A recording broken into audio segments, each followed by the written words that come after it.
Hi everybody, this is Dr. Stoffel. I welcome you all in the class of major literary movements. In today's class, we will talk about what Romanticism is, how it originated, and what was its impact in the different walk and fields of life, may it be philosophy, may it be politics, may it be literature. Most importantly, would be the focus of the class. So, first of all, I would like to dispel this misunderstanding or rather misconception when the term romanticism comes into being. Majority of the people they think romanticism means something that's connected with love or romantic, etc. Because the people think that romantic song and romantic movement, romantic mood or romantic song, so they think that the things which are connected with love that means romanticism.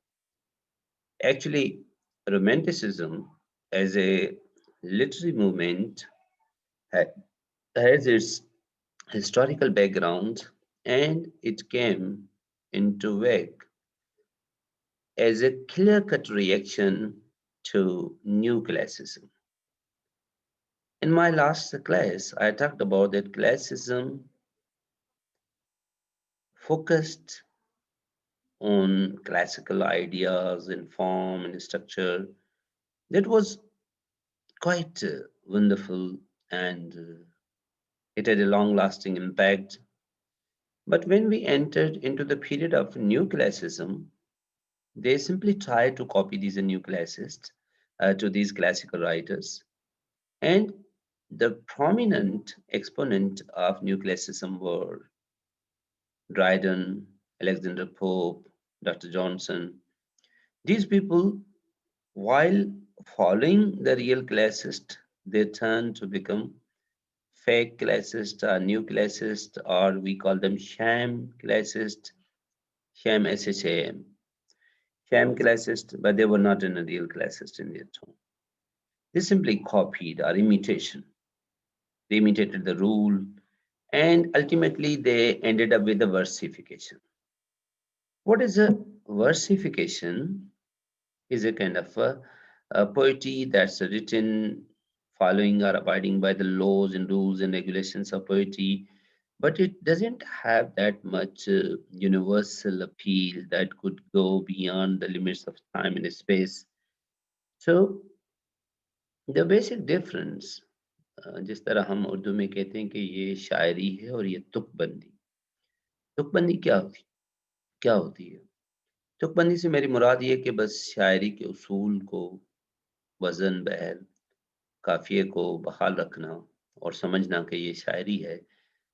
So only you are following the meters in rhyme and rhythm and other political tools and you believe that this is a true form of poetry, but in fact it is not. So these new classists, they turn to become simple imitator. Their inane phraseology and bombastic use of diction. Apart from that, focus on a city life and divide of real natural representations of nature and limited use of imagination. These were the key features, and they predominantly they followed the forms and ideas. So, in its response, our reaction to this attitudes approach, there came a new approach into literature and philosophy that was a romanticism. And there is a wider background that why this movement came into existence. What were the historical facts which led towards the emergence of this movement? I would talk about when we would proceed further. So I simply wanted to make you understand what this romanticism is and how it came into originated. But actually, here we are not talking about means the new classist approach that was only simple phraseology or versification.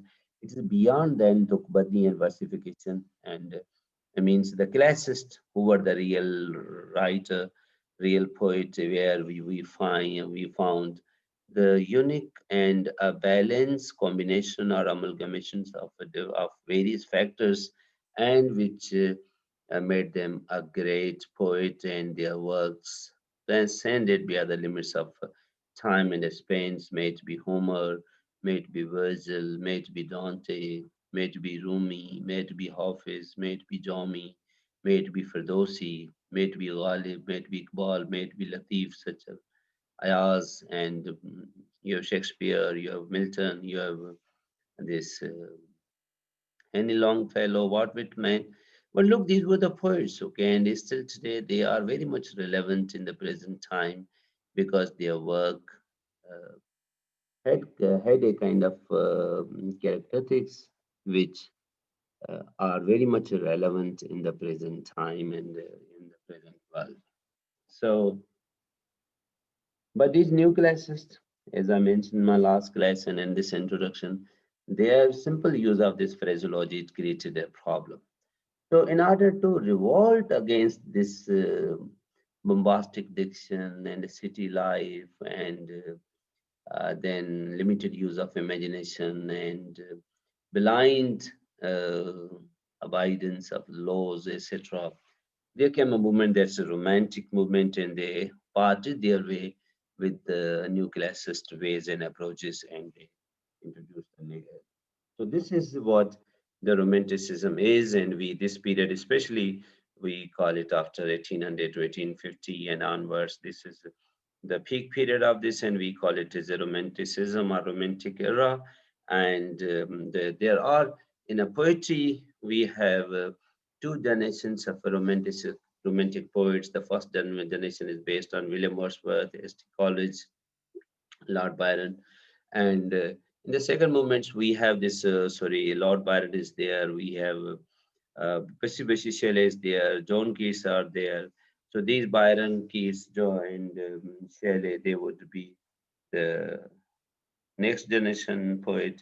And before of that, even William Wordsworth, okay, we have a pre-romantic poets who were present in the period, in the transitional period from the new classes to the romantic, and we call them pre-romantic period. And so this almost the period is called a romantic era. And it's, so what is the belief? Here, the traditional religion belief of romantics looks upon the nature as the dwelling place of God. Here, nature that was methodized in the new class system, they took nature as their God. They took nature that nature is present everywhere and everything is God. That is called the movement of pantheism. This pantheism movement and originated. We have also deep roots of this pantheism in our literature and cultural background. And here we have a two dominant philosophies from Aya, in which we have Wahdat al-Wujud and Wahdat al-Shahud. Wahdat al-Wujud believes that everything is a God, and Wahdat al-Shahud believes that no, God is something superior, God is something supreme, and it is dwells somewhere up in the heaven. And what you find, this is just the creator, the created, but there's a difference between a creator and a created. Whereas Hamahost, this Vedat al-Wujud, believe that everything is a God and it's a simple reflection. Everything what we find in this world is a reflection of a God. Vedatan kasrat ek kasrat vedat kul hi halajahul bilasando sajne. You may say that it is ek kasar dar lak kod ekars gidkyu. Jedhan karyan park teran sahib samu. Everywhere is a God. This universe is like a castle and it has got a million of windows and the doors, but whatever the window I peep through and whatever the door I look into, I find him, I find God. So this was the approach of Vedat al-Wujud. So pantheism here become a kind of a natural movement where this nature become the guiding principle. The next thing is the natural goodness of human, which is hindered or raided by the urban life of civilization. Here, I would like to quote two things. We have these two philosophers, especially Locke and Hobbes. Okay, when you will go through the work of Locke, John Locke, and you will talk about Hobbes. These are the two philosophers. They are very much relevant, and their work is very much relevant, and they connected. They just connected a lot in this sense So the basic difference between Locke and this Hobbes is that Locke believed that before the creation of this world, initially when this society came into being, that people lived with the utmost peace and there was no fight and the people were living wonderful life. But then that peoples had a concept of this property, and when the concept of property came into existence, then the people started to fight and it gave birth to the age of fight and like that. So Hobbes, the age of savagery was the age of peace. It was the age of equality. It was the age of um, at most a sort of a natural brotherhood. I don't mean artificial or social brotherhood, but it was a peace. Then there came a property, and a property is the root cause of every evil. On the contrary, the another philosophy which Locke believed, John Locke is another philosopher. He believes that no society, man by nature was not peaceful, but man was a pugnacious by nature. But then there came there was warfare. People were killing one another, but after fighting many wars and killing many generations, they realized that it won't be good, so then they made laws. Into laws, they control the conduct of people, and eventually we started to live a peaceful society. So to him, the present society is a better than the past, whereas to Hobbes, the past was a good.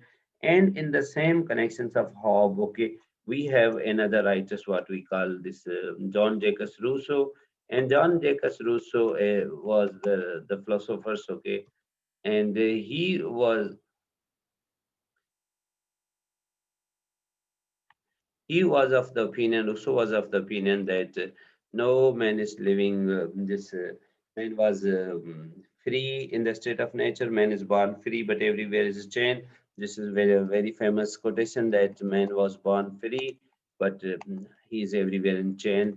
It means that uh, after this society come into existence, we have created so many problems, and these all problem are the product of the society, and he's everywhere in chain. Man, though man is born free, but he's everywhere in chain. He means that because of these social activities, the freedom of man is curtailed. So these things again led towards another new things. And then he called that back to nature was a kind of a slogan of Rousseau that become very famous in his period. And this back to nature, he means that this world is not a full of a peace.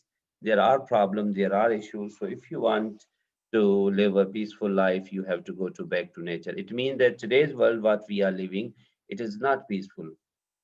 It is full of a problem. So the civilization, what we call civilization, will bring solution to human being, but our mind and ideas and thought, they will bring positivity. So they challenge this thing and they believe that man was pure in nature, savagery was full of a peace, but after the arrival of this civilization, man has got the concept of property, and the concept of property has created a sort of a issue in our life. So these are the basic things, and here we are rather moving from mind to emotions. Youth know that the nucleacists, they give much importance to their ideas, but the romantic people, they give much importance to their mind. For them, mind is emotions. For them, emotions are very important, and they believe that heart is the source of human success, and they diverted their understanding, and they got deviated or diverted from their mind to heart. And so this the savage is noble. Savage was the period who was a man who was living in a jungle, and child is good, and the emotions inspired by both belief causes the heart to soar. So it is time of a heart, it's time of emotions, it's a time of innocence, and knowledge is gained through intuitions rather than deductions. Deductions is the method when you study, and after studying the laws, then you deduce and You make a deduction on the basis of certain laws and certain theories. So here the source is not this mind and deduction, because deduction is controlled by mind. They think that intuition, done. This is really interesting theories. And if you will go to another philosopher, Bergson, the work of Bergson is full of these intuitions, and he believes that how intuition can guide you. And he says that the people have not tried to explore the intuition, done, and done is superior to mind and also to how emotions. This is a third level where you don't put your mind in the thoughts came to you जिसको फिर कहते हैं वो गालिब ने कहा था कि गैब से आते हैं मज़ामीन ख्याल में. Once you go in a state of this wijdan, and then ideas come to you, and this was so against of enlightenment. I have talked at great length in my last lectures regarding enlightenment, how this enlightenment movement came, and how logic and reason and rationality, they were the main source of enlightenment, and the people stopped following this thing because they thought that these all have brought problem. You remember that science invented different tools, and we had this steam engine. With the help of a engine, we made the ships, and with the help of ships, they found new lands, and slowly, gradually, they started to attack on those new lands, colonize the people of that land, and this era of colonialism also started, and they started to exploit the weaker nation, weaker people. So it was a kind of means the this science which was considered it will bring positivity to people, but it couldn't. And another thing, science introduced industrialization and industry that was considered to be a panacea as for the people's problem and a misery, but it started to exploit the people too. In industries, the people were compelled to work with low wages, even the children and women. Pregnant women were compelled to work for more than 8 to 9 hours in the coal mines. So means that these all intellectual achievements could not bring peace to the world, but it was rather leading to us a kind of exploitation. So the people started to stop and to challenge this enlightenment. They challenge this reason. They challenge the logic. They challenge the rationality, which were considered to be the sole guiding principle during the age of a nuclear period. So this romanticism basically is going to shift from these established, and they are just going to talk about these issues which are caused because of this reason. Because science, and again, science brought industries brought pollution again gave a nature very disastrous, fatal blow to the environment, and so thus they believe that this couldn't be the actual solution what they thought in the past it could be. So romantic the movements it came into challenge like that.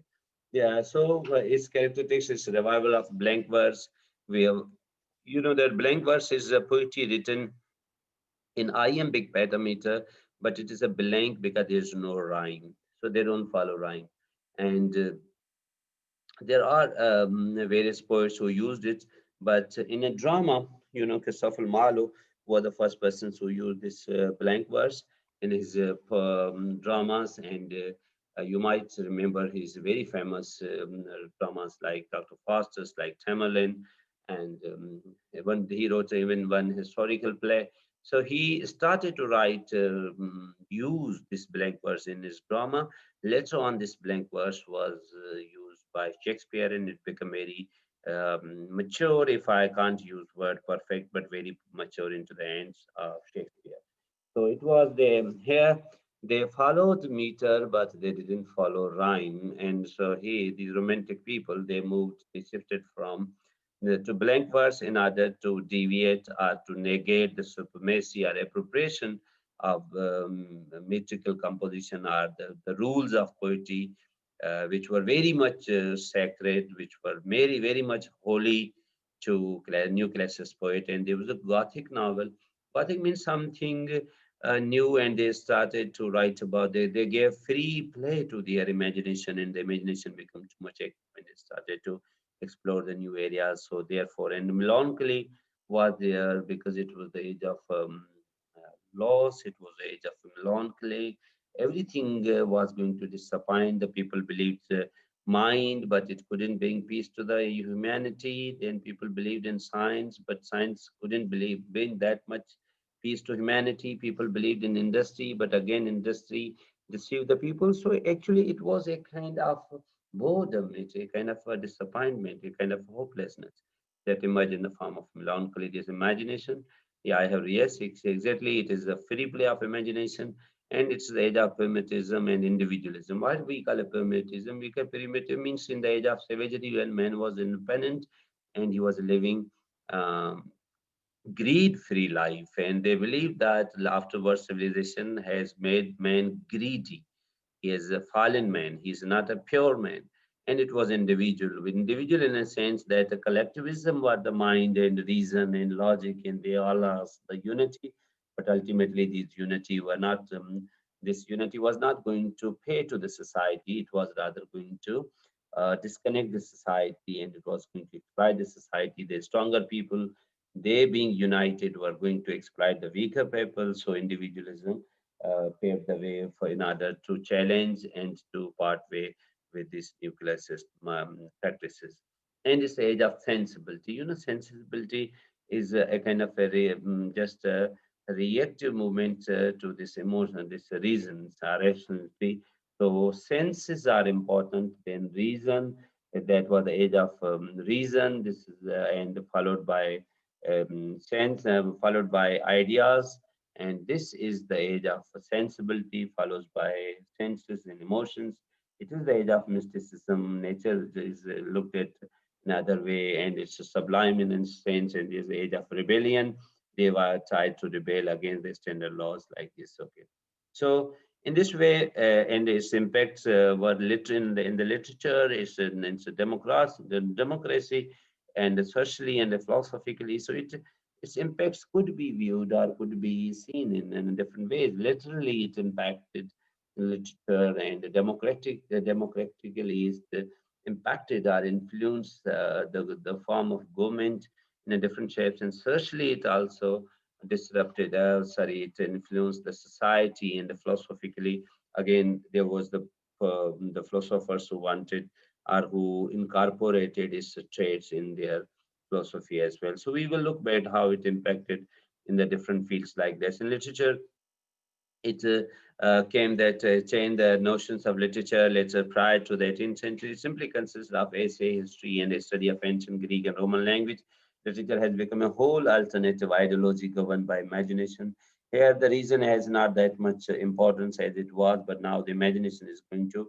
And the Romanticism came as a new beginning with the new conceptions for literature by introducing new ideas in the ways of perceiving things.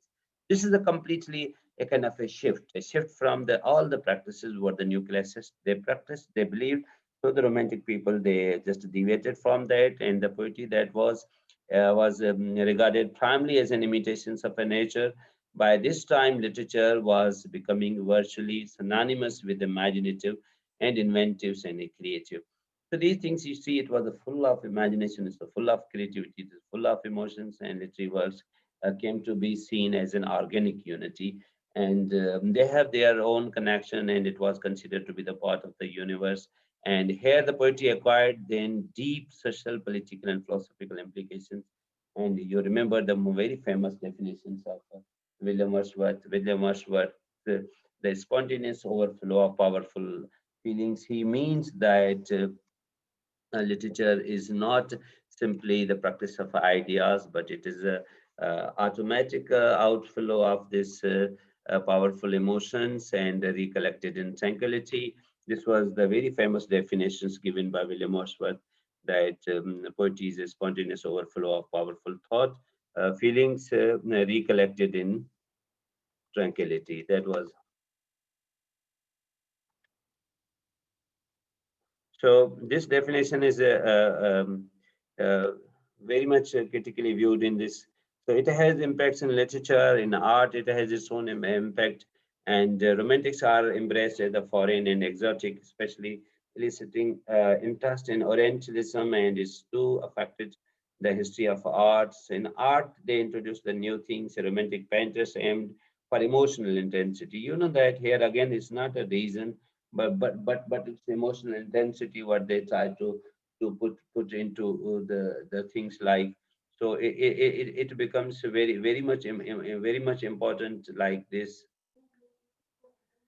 So they started to talk about these, even these painters, they started to contribute these imaginary figures or different type of things. And slowly, gradually, this romanticism also brought free play of imagination. And after later on, when Sigmund Freud would introduce psychoanalytical theories, and subconscious would come into human understanding.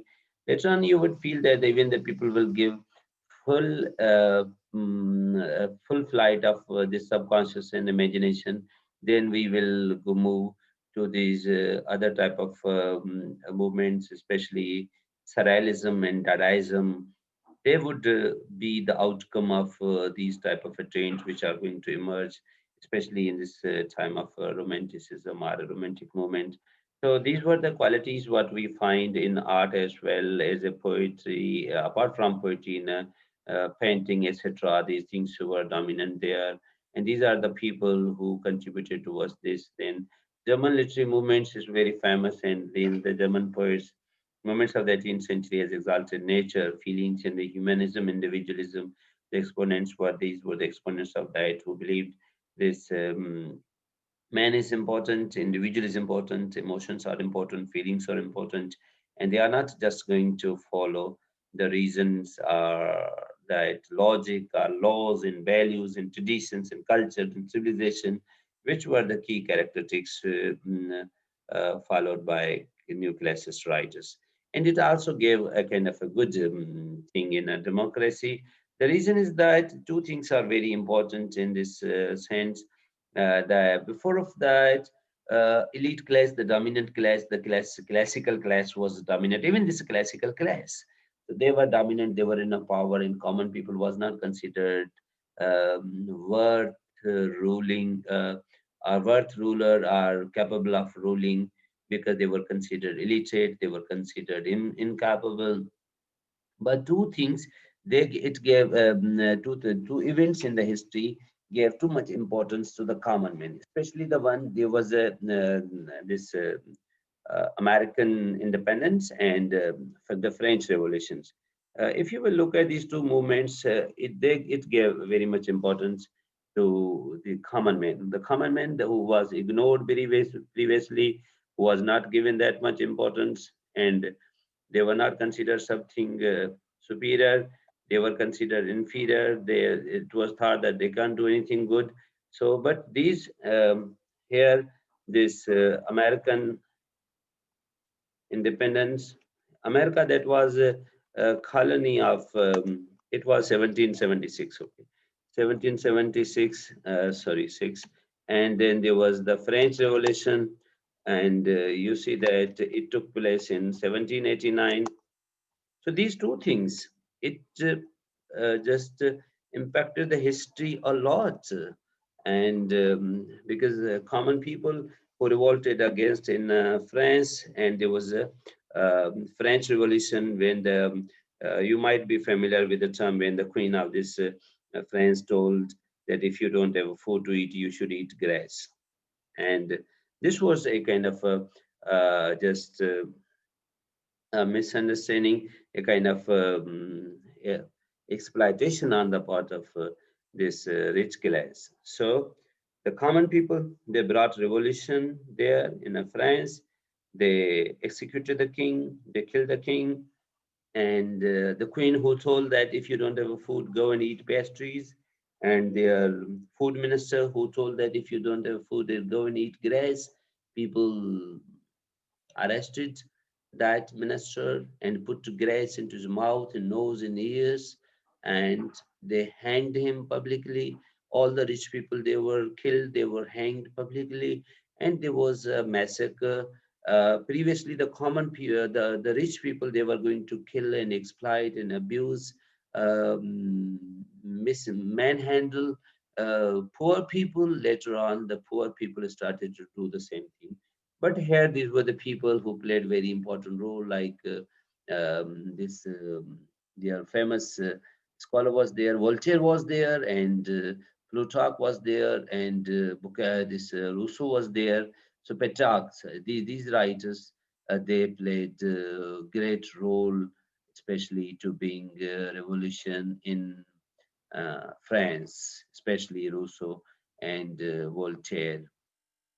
But after revolution, we saw the same atrocity was committed by the poor people against the rich, what was which previously the rich people were going to do the poor people. But the thing was that the common man who was not considered something superior, he got importance, and especially in other American independence. You know, America, today's America, it was discovered by Christopher Columbus in 1492. Then the English people, they went there, they lived there, and slowly, gradually, they established new colonies and cities. And the original natives of America, the Red Indian, they were put into the background. And then this people and this type of a government continued for long. But what happened in 1765? The people who went to America 2 or 300 years back, they became the American. They were living in America, but their rulers, they used to come from England. So the people, they were also English, but living in America, they wanted to rule their country. So they just launched a movement against the rulers from London. And then this movement was led by Sir George Washington. They started this movement in 1765, and they ended up in 1776, and America became independent. So these movements, they played the role for common men, and common men become a kind of a, which was ignored previously, but now it's become very much important. So this case, demography, demo means the people, and the government of the people. So it has its political outcomes, it has its political ramifications and the repercussions, and it gave importance to the common man, which was believed previously was it was the age of collectivism. Here you are talking about individualism, and slowly, gradually, these individuality, emotions, common man, and nature and imaginations, these things are going to take place in literature as well as in other activities. This are the examples of French revolutions, which I told you, and so many people, they were killed. But later on, after this revolution, they killed the king, they killed the ministers, and the common man become the ruler. But the bad thing is that whatever the tyranny and whatever the cruelty was exercised and committed on the part of the rich people, now the poor people started to do the same things. So, A Tale of Two Cities is a novel written by Charles Dickens that shows that how the rich people exploited the poor people at the beginning, and after revolutions, how the poor people executed, killed the rich people. So, this is the story of two cities. Basically, two cities are London and Paris, but what is before and after revolution, this book narrates the story of that. So it shows that how this machinery killed the people, and how many this early romantic people, they supported the French revolution. And you will be surprised to know even William Wordsworth, who is considered to be the father of romanticism, he was also present there in the French revolution. But afterwards, when he saw massacre, when he saw the common people killing the rich people, then he left this. He was very much disturbed, and even some books write that he was on the verge of lunacy, on the verge of madness. He came back, and his friend, especially Samuel Taylor Coleridge, supported him emotionally and begged him up. They came back, and his sister Dorothy was there. And later on, they came to England, and then he started a movement which is called this movement of romanticism. So it has its historical, and in philosophy we have the same thing. Let it be the philosophy encourage people to follow their interest and limited state involvement in economic activity. As a result, communal land was taken over by individuals and resulting in a large number of displaced people. So here you'll see that there's a shift between organized and organic society, and they started to live individual and individuality. And it kind of a gap widened between the very wealthy and very poor, and the working conditions were terribly with long hours and low wages and child labor, exploitations in factories, mills and mines. So these things were the problem what the people faced because of this civilization, and nuclear system basically was a protest, and it was not happy with the political situation, the economic situation, and all the social practices in the society where the poor people they were condemned and criticized and exploited and mishandled. Society was also same, and Rousseau so this work as I quoted, and he believed that it can be done in another way, and we for us to exist is to feel, and they started to talk about feeling. Okay, said that only through feeling we can survive, because if we think that life is full of pain and problem, so he started to talk about this. The feelings became the free play, feelings became the dominant factors of this thing, and later on even it got its importance in literature, and it dominated, feelings dominated, and ideas relegated to past, and the people started to talk too much about feelings and emotions, heart rather than mind, and imagination rather than this what we call quite means prudence. So they went, and then this is again Napoleon War. That is basically that's also could be seen into the continuity of this common man. Initially, the people thought that he will liberate the common man. It was considered a liberation sin, but it couldn't end with this type of a things. But these are things. So you can see that how this moment of romanticism is going to permeate in art, in the politics, in the democracy, in history, and even painting, and also present in a philosophy. So it has multiple areas where it's going to impact. But then when we talk about literature, William Wordsworth, S.T. College, the Blake, William Blake College, William Wordsworth, Byron, Keats, Shelley, they are the basic considered to be the father means part of this romantic movements. And the William Wordsworth College, they belong to the first generation, and Byron, Keats, Shelley, they belong to the second generation. Whereas the Blake, William Blake, who wrote the Songs of Innocence and Experience and other work, he belongs to this part of early romantic or pre-romantic writers. He basically is just a transition or transitional poet between the new classicist and romantic poets, and they started to write about the Gothic novels, and it means the story is full of emotions and full of feelings, and very famous poetry. This novel that was Frankenstein, written by Mary Shelley. This is very important novel in which we find a machine that goes out of a control.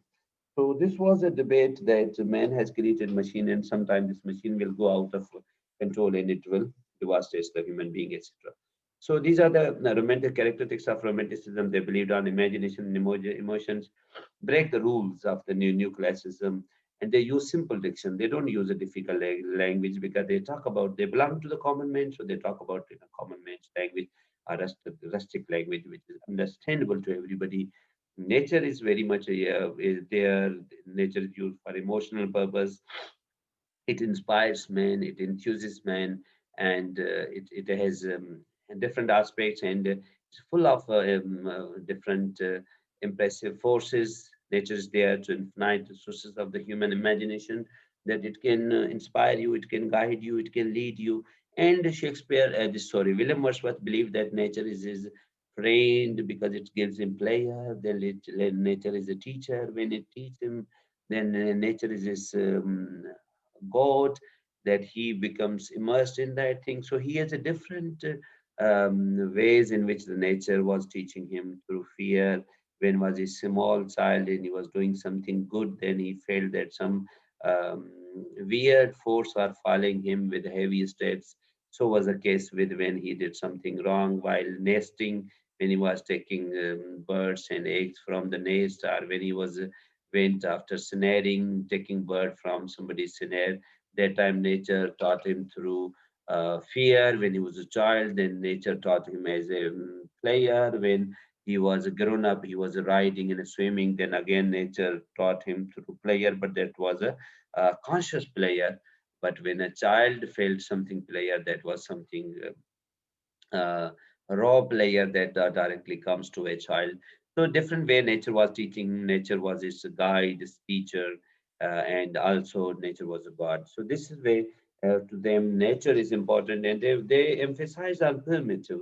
What is a primitive means something that is not governed by laws and rules and reasons and rationality, because they believe these all things have made man cunning and cheater, and the man has started to exploiting others after getting this reason. So there was a rural solitude, use of spiritualism. You know that new classes, they were very much focused on city life, on the country. Romantic people, they went to the to rural side, to village side, and it was the discovery of beauty. Beauty is a truth, and faith and a progressive movement, and the man and God and individual speculations and revelation. These are the dominant ideas, and subjectivism, interest in the private themes.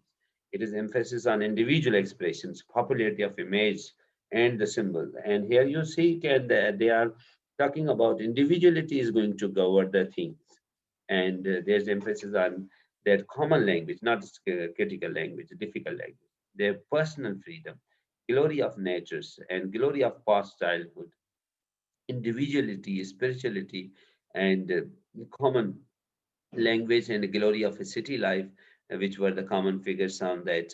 So they started to talk about, and autobiographical elements are there. They ignored traditional rules and they make own rules on their basis of individuality, which everybody has his role. So you should not follow common man as a hero. You know that French man, French Revolution, and American independence taught them that a common man could perform as a just what we call hero. And so this a hero worship, it got to end it. And the nature was their teacher and guide and spiritual and everything. They found it inspired them, it guided them in different way, and they found different symbols in nature. There was a change in nature that was going to change, teach man to bring change in his life. Nature was full of revolution that it taught men to revolt against all the evil and odd issues. So nature had a different areas, and then the people that there was free play of imagination, because imagination which was very restricted in during the period of nucleus, they gave free play to their imagination, and imagination came to create very new things, especially when you will read st Colley's poem, what we call Kublai Khan. You will be surprised to see how supernatural things he has presented to look natural. So William Wordsworth tried to present natural things, common things, to become a supernatural things, and College tried to present supernatural things to be natural things. So this is these are the pre-romantic poets: William Blake, Robert Burns, and Walter Scott. Then the first generations in which you have College, Sade, Charles Lamb, Thomas Dick Fanny. Then we have this pre-romantic, and then these are the post-romantic. They can help you to understand the actual theme, and then there's influences of that. It caused influences on in different areas. Is the field that it has different some these different movements in the philosophy and I am painting in different fields that it came actually was, why this romantic movement came. Now you can easily understand its historical perspective, what happened in Europe, especially exploitation after Enlightenment, after industrialization. Common man was exploited, labor was exploited, children were exploited, women were exploited, ideas in mind and thought and intellectualism, which was considered to be the perfect way, laws and rules. But these all things cheated man. इन सब लोगों ने इंसान को धोखा दिया, और जो एक उम्मीद थी कि इंसान को ये सब चीज़ें बचाएँगी, लेकिन यहाँ पे इल्म इंसान को धोखा दिया। मजबूर होकर लोगों ने फिर ये बात की कि बैक टू नेचर, के इससे तो वो जंगल का बंदा अच्छा था, जिसके पास कम से कम सुकून था। So basically this is a revolution, but you know that life is not can't be lived only with the heart and the mind. जिंदगी सिर्फ और सिर्फ दिमाग से भी नहीं गुजरती। अगर दिमाग से इंसान जिंदगी गुजारता है तो 2 जमा 2 4 का सिर्फ जो है ना वो ये चीज़ें याद करता मर जाता है, और अगर 2 जमा 2 5 ज़िंदगी को समझता है तो फिर बहुत जल्दी जो है ना वो चीज़ें उसको शिकस्त दे देती हैं। तो actually we need a balance, and this balance, there should be balance in the heart and the mind. There should be balance in the reason and emotions and intuitions, and everything has got. But here you find these two movements are two writers, the new classicist and the romantic writers. They are standing at the far corners and they stand apart, and there's no meeting point between them. So because of that thing, it has left its long-lasting impact on literature. Later on in the Victorian period, we would enter, after that Romantic, we will enter into the period of Victorianism, Victorian age, which is a kind of a balance where you will find Matthew Arnold and Robert Browning. These are their poets, and they are trying to bring a balance in their work and art. So this is what we can conclude, that romantic is that to create the things quite new and quite a different way, looking at the things. For example, अगर मैं लतीफ़ की classical की दूँ, तो very famous line है, तवक्कर सो व्याह जो पे पुराणों न थिए. You should involve in the business of the things which are not a time bound. They are very much relevant in every time. So Vakhar Sovya, you should just purchase and sell and get involved in the business of those things. So jo pay purano na thiya, okay. But if you can look at a romantic way, looking at the things, now this very famous line, the Pachahi na padiya ju suisan. I can't compare anything with the needle. Now see, now needle is a very common thing, but the way Latif is looking at needle, you will be surprised that you can't compare anything with the needle. ढके सारे जग के रही उघाड़ी पार. Now, needle is a source with which we can stitch cloths and we wear. So, needle stitches cloths for everybody, but itself remains naked. ढके सारे जग के रही उघाड़ी पार. बिहर जापी जान अबर जे उसाफ के. अबर means sui, needle, usaf means properties, attribution, khususiyat. So, means bihar japi jan, you need another life. Now here Latif said that I can't compare anything with a needle because needle is the one that stitches clothes for everybody in the world, but itself remains naked. I can't compare. So in order to understand a single needle, I have to get another word because it would be possible to understand the property, the characteristics, the attribution of a single needle in one life. So this is way is that when we look at the things in a quite romantic way, this is the new lens of looking at the things. Hope so you might have enjoyed this lecture and keep working on this thing. And in the next class, we will move forward to talk about the other movements.